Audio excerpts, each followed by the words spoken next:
श्रद्धा आणि सबुरीची शिकवण देणाऱ्या साईबाबांच्या चरणी नतमस्तक होतो।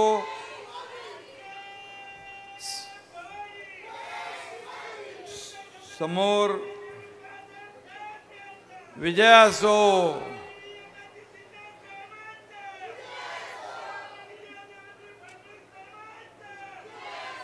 समोर साईबाबा आणि सभेच्या मागे मला राधाकृष्ण विखे पाटील सांगत होते, बस अरे मागे आपल्या वीरभद्राचं मंदिर आहे ना, समोर साईबाबा आणि इकडे वीरभद्र आणि मध्ये आपण म्हणजे सदाशिव लोखंडेचा धनुष्यबाण दिल्लीला पोचणार। डॉक्टर बाबासाहेब आंबेडकरांना कोटी कोटी प्रणाम। तुम्ही खरं म्हणजे सकाळी 11 वाजल्यापासून इकडे उन्हा तानाची पर्वा न करता लग्नाच्या तिथी असताना देखील आपण धनुष्य बाणाला आशीर्वाद द्यायला आला, त्याबद्दल मी मनापासून धन्यवाद आपल्याला देतो, मनापासून आपल्याला आपले आभार मानतो आणि उशीर झाल्याबद्दल दिलगिरी व्यक्त करतो। ये वाला लेते हैं। Inverter AC. आप गैम्बलर हो ना? गैम्बलर? जुआ खेलते हो ना? तुम जुआ खेलते हो? अरे नहीं, ये तो कुछ भी बोले जा रहे हैं। इतनी महंगी और नाजुक एसी खरीद कर स्टेबलाइजर नहीं लोगे तो ये जुआ नहीं हुआ तो क्या हुआ? सिर्फ एक फ्लक्चुएशन आपके इन्वर्टर एसी के पार्ट्स को डैमेज कर सकता है। उसे वी गार्ड से सुरक्षित रखिए। V guard, India's number 1 stabiliser. आम्ही आज मावळ आपलं नगर म्हणजे अहिल्यादेवी नगर तिकडे फॉर्म दोन्हीकडे भरले आणि इकडे आलो। खरं म्हणजे या साईबाबांच्या पदस्पर्शाने पावन झालेल्या या भूमीमध्ये आपण आहोत।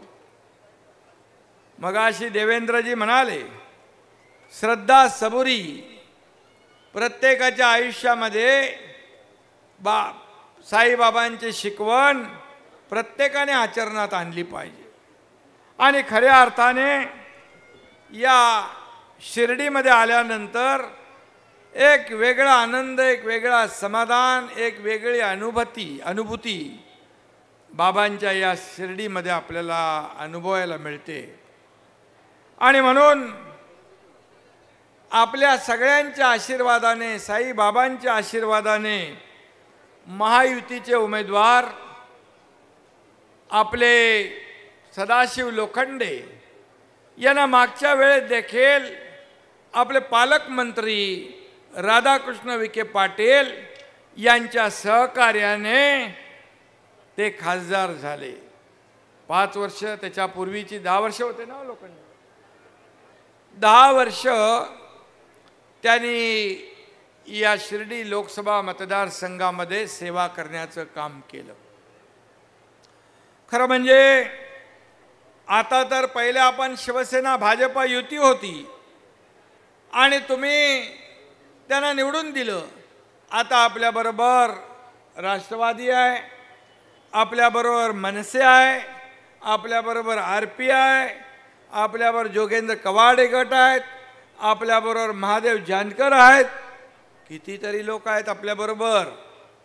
आणि म्हणून आपली यावेळेची महायुतीची ताकद आता प्रचंड वाढली आहे।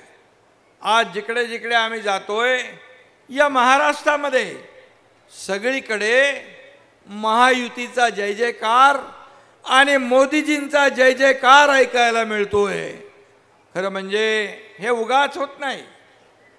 गेले 10 वर्ष केंद्रामध्ये मोदीजींनी विकासाचं केलेलं काम जे 50-60 वर्ष काँग्रेस करू शकलं नाही, किंबहुना पुढचे 100 वर्ष पण मोदीजींच्या एवढं काम ते करू शकत नाही। आणि म्हणून या 10 वर्षात या देशाला एका उंचीवर नेऊन ठेवण्याचं काम मोदीजींनी केलं। त्याचबरोबर आपला भारत महासत्तेकडे नेण्याचा निर्धार त्यांनी केला आहे। आज आपण पाहिलं तर आपल्या देशाचं नाव जगामध्ये आज सन्मानाने आदराने घेतलं जातं. जगभरातले राष्ट्रपती पंतप्रधान आपल्या मोदीजींना आदर सत्कार सन्मान देतात. आता भारत बोलतो तर जग ऐकतो, जग हलतो, अशा प्रकारची परिस्थिती आता आहे. पूर्वीची परिस्थिती आपण पाहिली. कुठला प्रधानमंत्री कुठल्या देशात गेला कधी कोणाला माहीत पडत नव्हतं. परंतु आज मोदीजी कुठल्याही देशात गेल्यानंतर त्या देशाशी असलेले संबंध, त्या देशाबरोबर केलेले जे काही करारनामे आणि त्यामुळे पूर्ण जगभरामध्ये भारताचं नाव, भारताचा डंका अभिमानाने पिटतोय. आणि म्हणून आज आपण पाहतोय की कोविडमध्ये देखील मगाशी देवेंद्रजींनी उल्लेख केला. कोविडमध्ये देखील मोदीजींनी फक्त आपल्या देशातल्या जनतेला नाही तर जगभरातल्या लोकांना वॅक्सिन दिलं, इंजेक्शन दिलं, सगळं दिलं आणि त्यांनाही मदत केली. आज लॉकडाऊन असताना आपल्याला माहीत आहे की आपल्या सरकारचा सगळ्यात आवडीचा विषय कुठला होता दादा बसे? कुठला होता? लॉकडाऊन. कुठं अमेरिकेमध्ये रुग्ण वाढले, जपानमध्ये रुग्ण वाढले की आपल्याकडे लगेच लॉकडाऊन. अरे लॉकडाऊन कोणा पोटा लोकांनी खायचं काय? सरकार आपल्या आल्यानंतर सगळं लॉकडाऊन आम्ही हटवून टाकलं. सगळे सण उत्सव सुरू केले, सगळे बंद पडलेले प्रकल्प सुरू केले, सगळं सुरू झालं. एक अर्थव्यवस्थेला चालना मिळाली. खरं म्हणजे घरात बसून राज्य चालवता येत नाही, त्याला रस्त्यावर उतरायला लागतं. ग्राउंड रियालिटी समजून घ्यावी लागते. उंटावरून शेळ्या हाकता येतात का? तुमचा एकनाथ शिंदे काय करतो? उंटावरून शेळ्या हाकत नाही, direct face to face, Facebook live नाही. आणि म्हणून एकीकडे डॉक्टर नसलो तरी मी ऑपरेशन केले, गळ्याचे पट्टे निघाले, माणसं हळूहळू चालत होते ते फास्ट चालू लागले, शेताचे बांध दिसू लागले त्यांना. चमत्कार झाला की नाही? परिवर्तन मी केलं की नाही? मग मला मानलं पाहिजे ना. आणि म्हणून सर्वसामान्यांचं सरकार आपण स्थापन केलं, गोर गरिबांचं सरकार आपण स्थापन केलं. माझ्या शेतकऱ्यांचं, कष्टकऱ्यांचं, कामगारांचं, माता भगिनींचं, युवा तरुणांचं, ज्येष्ठांचं. आज शेतकरी बांधव त्याला आपण जवळपास अवकाळी, अतिवृष्टी, गारपीट जेव्हा जेव्हा नुकसान झालं त्याच्या मागं आपण उभं राहिलो. सगळे नियम बदलून टाकले, NDRFचे नियम बदलले, 2 हेक्टरचे 3 हेक्टर केले. सततच्या पावसाचं नुकसान धरलं जात नव्हतं ते धरू लागलो आणि 15,000 कोटी रुपये शेतकऱ्यांना नुकसान भरपाईचे देणारं हे आपलं पहिलं सरकार आहे. 6,000 रुपये मोदी साहेबांनी दिले, 6,000 आपण टाकले. आता शेतकऱ्याला वर्षाला फिक्स DBT 12,000 रुपये मिळणार खात्यामध्ये डायरेक्ट. हे आपलं सरकार. 1 रुपया पहिले विम्याचे पैसे तुम्ही भरायचे ना, आता कोण भरणार आहे? आता सरकार भरणार. 1 रुपया फक्त शेतकऱ्यांनी द्यायचं, बाकी पैसे सरकार भरणार. आहे की नाही चांगलं सरकार तुमचं? हे पहिलं सरकार आहे 1 रुपयात पीक विमा देणार. माझ्या माता भगिनी इकडे बसलेल्या आहेत. 50% ST मध्ये सवलत मिळाली ना.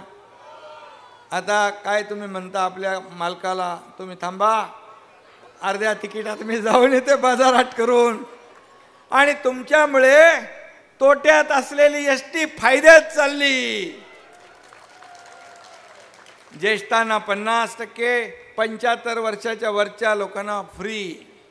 खिशात पैसे असले नसले तरी सुद्धा देवदर्शन असेल, तालुक्यावर जाऊन आरोग्य तपासणी असेल, मोफत केलं आपण सगळं. आणि 1.5 लाखाचा विमा महात्मा फुले योजना माझ्या बांधवांनो भगिनीनो आज 5 लाख रुपये केले. त्याच्यातल्या सगळ्या अटी शर्ती काढून टाकल्या. करोडपतीपासून गरीब माणूस 12.5 कोटी जनता त्या 5 लाख रुपयाचा फायदा उठवणार. आता कुठलाही ऑपरेशन काही असला आजार असला 5 लाखापर्यंत एकही पैसा लागणार नाही. हे आपलं सरकारचं काम आहे. कॅशलेस योजना आपण केली आणि म्हणून असे अनेक प्रकल्प लेक लाडकी लखपती आपण केलं. 18 वर्ष होईपर्यंत 1 लाख रुपये तिच्या खात्यात जमा होणार. महिला बचत गटाला 15,000चं 30,000 केलं. CRPचं मानधन 3,000चं 6,000 केलं. पोलीस पाटलांचं 6,000चं 15,000 केलं. अंगणवाडी सेविकांचा मानधन वाढवलं. त्याचबरोबर आशा सेविकांचं 5,000 रुपये थेट वाढवून टाकलं. अंगणवाडी सेविकांना मोबाईल दिला, पेन्शन, त्यांच्या ग्रॅज्युटीचा निर्णय आपण घेतला. हे सरकार, हे तुमचं सरकार. आणि म्हणून शासन आपल्या दारी हा लोकाभिमुख हा प्रकल्प आपण सुरू केला. लोकांना पहिले पण लाभ होते, योजना होत्या, निर्णय होते, परंतु सर्वसामान्य माणूस कटकट नको, ते जिल्हाधिकारी कार्यालय नको, तहसीलदार नको, सरकारी काम आणि 6 महिने थांब हे नको म्हणून ते सोडून देत होता. आम्ही सगळ्या योजना काढल्या. कलेक्टर, तहसीलदार, BDO, CO सगळ्यांना कामाला लावले. तलाठी गावागावात झाले, याद्या करू लागले. आणि शासन आपल्या दारीमधून शेतकऱ्यांना ट्रॅक्टर, पॉवर टिलर, ड्रोन, महिलांना बचत गटाला पैसे, चेक, घराच्या किल्ल्या, दाखले सगळं मिळू लागले. बांधवांनो भगिनींनो, मी आपल्याला सांगतो 5 कोटी लोकांनी शासन आपल्या दारीचा लाभ घेतला. मला इतर राज्याचे मुख्यमंत्री म्हणतात ये शासन आपल्या दारी क्या है. मला ये शासन अपना दारी है. शासन कलेक्टर ऑफिस में मंत्रालय में नहीं बुलाता है, वो घर पे जाता है डायरेक्ट. आणि म्हणून शासन आपके द्वार पे अशा प्रकारची आपली योजना देखील पॉप्युलर इतर राज्यात झाली. शेवटी बघा, माणसाला देण्याची वृत्ती पाहिजे. हे सरकार 2-2 हातांनी देणार. तुम्ही 1 हातांनी द्या, आम्ही 2-2 हातांनी तुम्हाला देणार. हे देणारं सरकार, हे घेणारं नाही.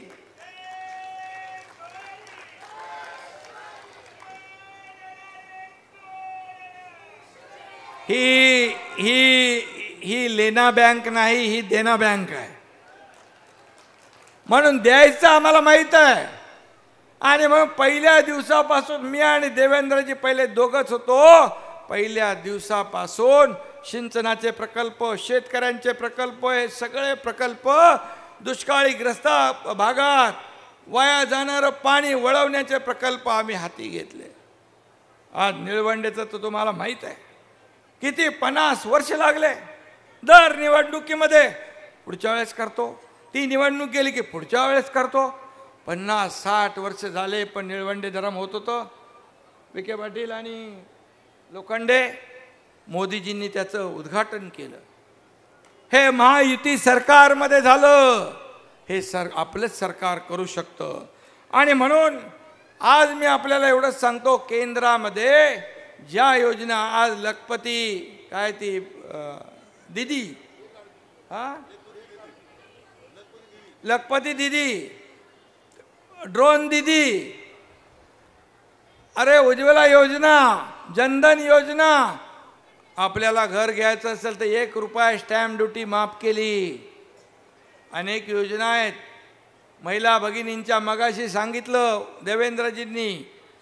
मी सांगतो, जेव्हा नवीन संसद भवन दिल्लीमध्ये बांधलं तेव्हा मोदीजींनी त्या संसद भवनामध्ये काय निर्णय घेतला, तर महिलांना आरक्षण देण्याचा निर्णय घेतला.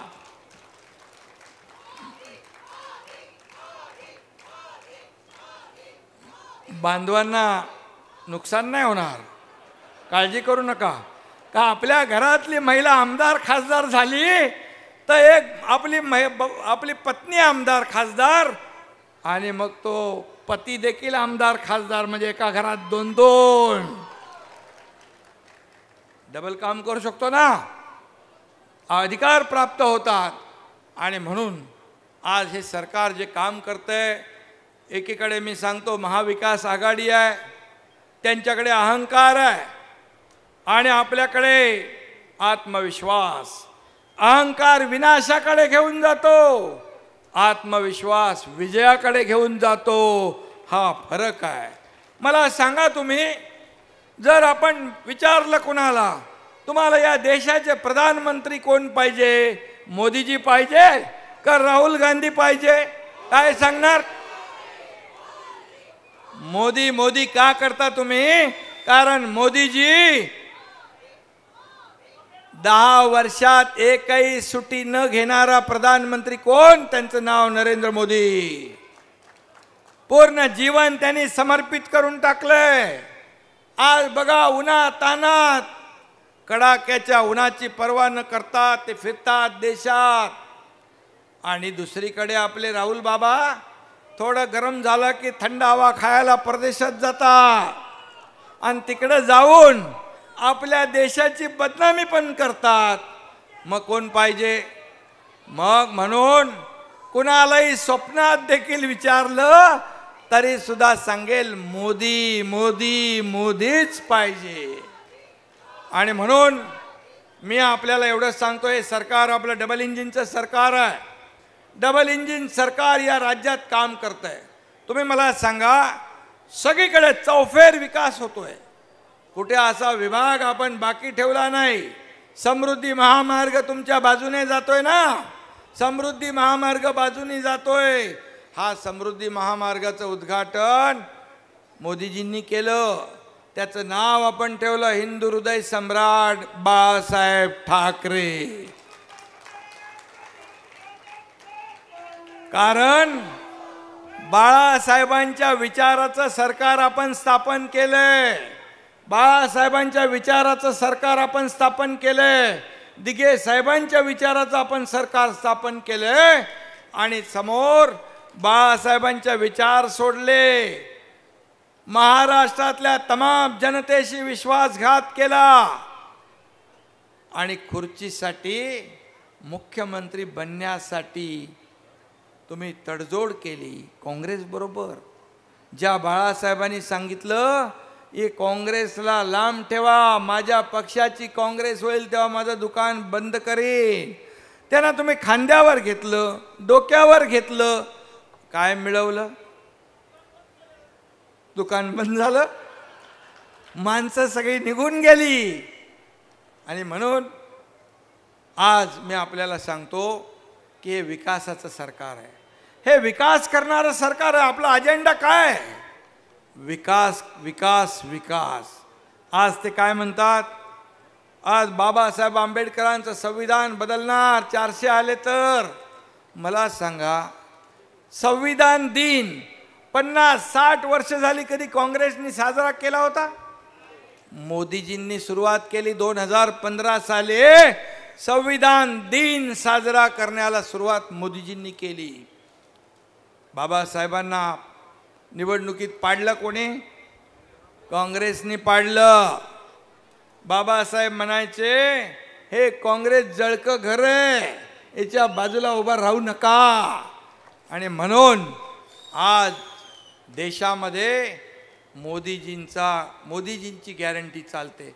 बाकी लोक गॅरंटी देतात, जाहीरनामा काढतात, वचननामा काढतात, नंतर निवडणूक झाल्यानंतर म्हणतात प्रिंटिंग मिस्टेक आहे, प्रिंटिंग मिस्टेक. मोदीजींनी असं कधी म्हटलंय? बिलकुल नाही. मोदीजींनी एकदा शब्द दिला की शब्द प्राण जाय पर वचन न जाय, ही मोदीजींची ओळख आहे. आणि म्हणून शब्दाला जागणारा आपला प्रधानमंत्री या देशाला लाभलेला आहे. आणि म्हणून काँग्रेसने मुस्लिम असतील, दलित असतील, फक्त वोट बँक म्हणून त्यांचा वापर केला. गरीबाला गरीब ठेवलं, गरिबी हटाव काँग्रेस म्हटलं, पण गरिबी हटली का? गरीब हटला, गरिबी नाही हटली. पण मोदीजींच्या 10 वर्षात 25 कोटी लोकांना गरिबीच्या वर काढलं, दारिद्र्य रेषेच्या वर काढलं. 25 कोटी लोक, हा आकडा छोटा नाही आहे. आणि म्हणून गरिबाचा उद्धार करणारा नेता म्हणून मोदीजींकडे आपण पाहतो. घरं दिली. एक सिनेमा होता मनोज कुमारचा, काय ते रोटी कपडा मकान. आज देशाला रोटी कपडा मकान देणारा प्रधानमंत्री आपल्याला लाभलेला आहे. आणि म्हणून आज सर्वसामान्य माणूस, आज शेतकऱ्यांच्या पाठीशी देखील या ठिकाणी केंद्र सरकार उभं आहे. आज मी आपल्याला सांगतो, आम्ही फिरत असताना काही ठिकाणी आपला सोयाबीन, कापूस, इथं जे काही नुकसान झालेलं आहे, आपल्या इकडे ते नाही आहे. आणि कांदा आपल्याकडे आहे, कांद्याला अनुदान आपण दिलं नाही का? आणि म्हणून शेतकरी जेव्हा जेव्हा संकटात सापडेल तेव्हा तेव्हा आपलं सरकार शेतकऱ्याच्या मागं उभं राहील, त्याला वाऱ्यावर सोडणार नाही. हा आपल्या सरकारचा दृढ संकल्प आहे. आणि म्हणून मी आपल्याला एवढंच सांगतो की या जातीपातीचं राजकारण करणारे लोक यांच्यापासून आपण सावध राहा. मी आपल्याला जाहीरपणे या ठिकाणी सांगतो, मी जाहीर शिवाजी महाराजांची शपथ घेतली होती मराठा आरक्षण देण्याची. कुठल्याही समाजाचं आरक्षण कमी न करता, धक्का न लावता जाहीर शपथ घेतल्यानंतर आमच्या सरकारने 10% आरक्षण दिलं. 10% आरक्षण दिलं. ते कोर्टामध्ये रद्द करण्यासाठी अनेक लोक गेले, परंतु कोर्टाने ते रद्द केलं नाही. 10% आरक्षण लागू झालंय. त्यामुळे तुम्हाला मी एवढंच सांगतो की जे लोक, ज्या लोकांनी आयुष्यात कधी हे केलं नाही, आरक्षण दिलं नाही, संधी असताना फक्त समाजाचा वापर राजकारणासाठी केला, आम्ही दिल्या दिल्या म्हणतात टिकणार नाही. अरे का टिकणार नाही ते सांगा. आम्ही कसं टिकणार आणि कसं टिकवणार ते आम्ही सांगतो. आणि म्हणून आज कुणबी प्रमाणपत्र मिळत नव्हते मराठवाड्यात, ते आपण देऊ लागलो. मराठा समाजाला 10% आरक्षण देताना कुणबी, ओबीसी कुणालाही धक्का लावला नाही. हा शब्द आम्ही दिला होता. आणि म्हणून तुम्हाला कोणी येऊन सांगतील, काही लोक ये विघ्न संतोषी लोक फिरतायत, त्यांच्यापासून मात्र आपण सावध राहा. ते काही देणारे नाहीत, पण तुम्हाला मिळणार असेल ते हिसकावून घेणारे आहेत. एवढा मात्र आपण त्यांच्यापासून सावध राहण्याची आवश्यकता आहे. आणि म्हणून मी आपल्याला एवढंच सांगतो, या देशात पुढे पण आपली ही देशाची निवडणूक झाल्यानंतर ही निवडणूक फक्त सदाशिव लोखंडेची, सुजय विखे पाटीलची नाही. ही निवडणूक देशाची आहे. ही निवडणूक देशाच्या विकासाची आहे. ही निवडणूक देशाच्या प्रगतीची आहे. आणि म्हणून या ठिकाणी तुमचं एक मत, धनुष्यबाणाला मत म्हणजे कुणाला मत? मोदीजींना मत. लोखंडेंना मत म्हणजे महायुतीला मत म्हणजे, आणि तिकडे पण सुजय विखेला मत म्हणजे मोदीजींना मत. तिथं कमळ आहे, कमळाला मत म्हणजे मोदीजींना मत. आणि म्हणून जिथं जिथं कमळ, धनुष्यबाण आणि घड्याळ आहे तिथं तिथं आपल्याला मतदान करायचं आहे. ते थेट मतदान मोदीजींना होणार आहे. आणि म्हणून म्हणतात अब की बार, कागद मगाशी काढला होता कोणीतरी तिथं, 400 पार. महिला आघाडीच आज पुढे आहे जास्ती. महिलांमध्ये उत्साह आहे, आमच्या बांधवांमध्ये पण आहे. आमचे बांधव पण पाठीशी आहेत सरकारच्या. आणि म्हणून महाराष्ट्रामध्ये अब की बार आपण 45 पार हा आकडा आपल्याला मिळवायचा आहे. आणि म्हणून आज तुम्हाला मी विनंती करायला आलेलो आहे की या सर्व लोक येतील, काय काय सांगतील, आणि जे इकडून तिकडून, त्या पक्षातून या पक्षातून तिकडे गेलेले लोक आहेत, काही लोक. आता मला एक अर्ज आला होता, तिथे एक कागद होता, त्याच्यावर मला त्याच्यावर कारवाई आणि चौकशी करण्यासाठी विनंती केलेली आहे. युवा सेना संदीप रमेश विगे आणि उभाटाचा आहे तो पदाधिकारी. त्याने म्हटले भाऊसाहेब वागचोरे हे माझ्यावर आणि माझ्या कुटुंबियावर करत असलेल्या अन्यायाबाबत मला न्याय पाहिजे, याची चौकशी मी करणार आहे. त्याची पूर्ण जमीनच हडपून घेतली आहे आणि म्हणून त्याच पक्षाच्या माणसांनी कार्यकर्त्यांनी हे पत्र दिलेलं आहे. मी हे पत्र जाहीरपणे आपल्यासमोर मांडतोय. मग जे जमिनी हडप करणारे, जे अन्याय करणारे, जे सर्वसामान्य माणसांना लुटणारे, अशा उमेदवारांना आपण मतदान करणार का? एक सर्वसामान्य सदाशिव लोखंडे कधी आपण हाक मारली तर आपल्या हाकेला धावून येणाऱ्या लोखंडेला मतदान करणार, हा विषय लोखंडे. आणि म्हणून लोखंडेला मत म्हणजे मोदींना मत. आणि म्हणून त्यांच्या मागं आपले राधाकृष्ण विखे पाटील पूर्ण खंबीरपणे उभे आहे, पूर्ण ताकदीने उभे आहेत. त्यांनी या पूर्ण शिर्डी नगर या जिल्ह्यात गेले अनेक वर्ष विठ्ठलरावांपासून विखे पाटलांपासून जे काम केलेलं आहे ते आपल्या सगळ्यांना माहीत आहे. सर्वसामान्य माणसाच्या सुखदुःखामध्ये धावून जाणारा हा परिवार आहे. आणि म्हणून मी जेव्हा त्यांना सांगितलं यावेळेस आपल्याला सदाशिव लोखंडे याला निवडून आणायचं आहे, मला ते म्हणाले थोडं आपल्याला मेहनत करायला लागेल. बोले मेहनत बिनत मला नाही माहीत, तुम्ही सदाशिवला निवडून आणायची जबाबदारी तुमची. आणि त्यांनी ती जबाबदारी स्वीकारली. आणि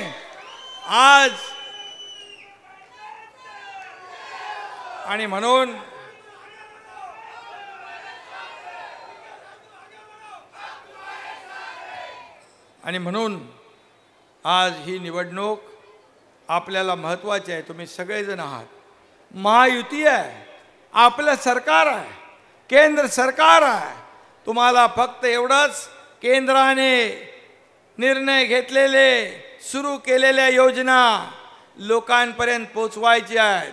राज्य सरकारने महायुतीने घेतलेल्या योजना निर्णय लोकांपर्यंत पोचवायचे आहेत.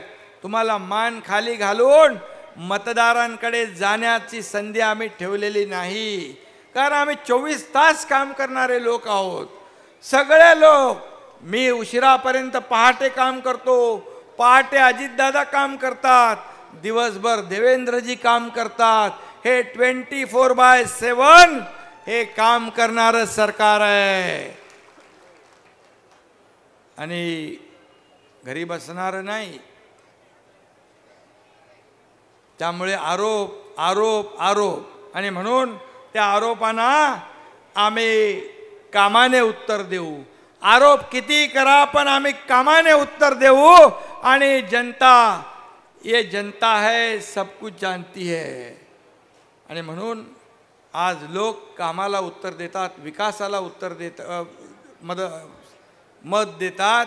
आणि म्हणून मी राधाकृष्ण विखे पाटील, आपले सगळे लोक इथे आहेत, आपले पिचड साहेब आहेत, रामदासबाई तर आहेत, राष्ट्रवादीचे आपले पदाधिकारी आहेत, आपले आमदार आहेत, बबनराव आहेत, भाऊसाहेब कांबळे आहेत, सगळे आहेत.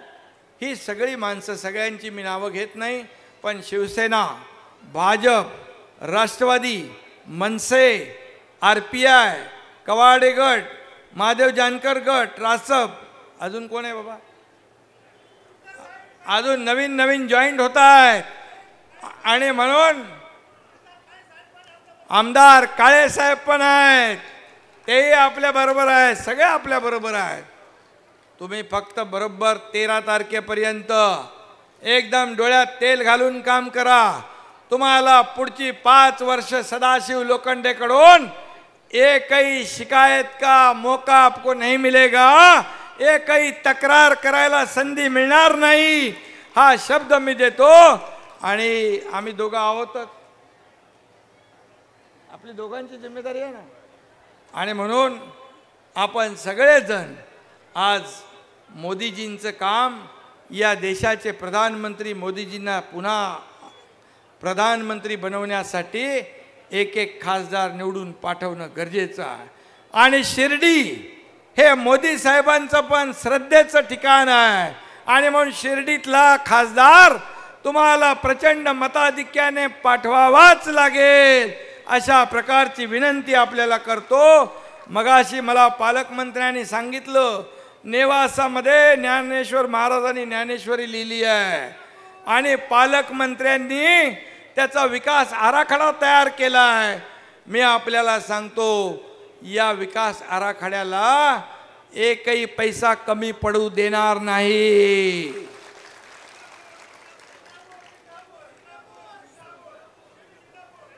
शनी शिंगणापूर, अरे सरकारने सर्व तीर्थक्षेत्र गडकोट किल्ले शिंगणापूरचा विकास काय करायचं आहे तुम्ही पालकमंत्र्यांना सांगा। बिलकुल, अरे बाबा करणारे आपणच आहे ना, दुसरे फक्त बोलणारे आहेत, आपण करून दाखवणारे आहोत। त्यामुळे तुमचे जे जे काही विषय आहेत हे सरकार केल्याशिवाय राहणार नाही हा शब्द आपल्याला देतो। पुन्हा एकदा येत्या 13 तारखेला महायुतीचे उमेदवार सदाशिव लोखंडे यांची निशाणी धनुष्यबाण, या बटनासमोर बटन दाबा आणि सदाशिव लोखंडे यांना विजयी करा। धन्यवाद। जय हिंद, जय महाराष्ट्र।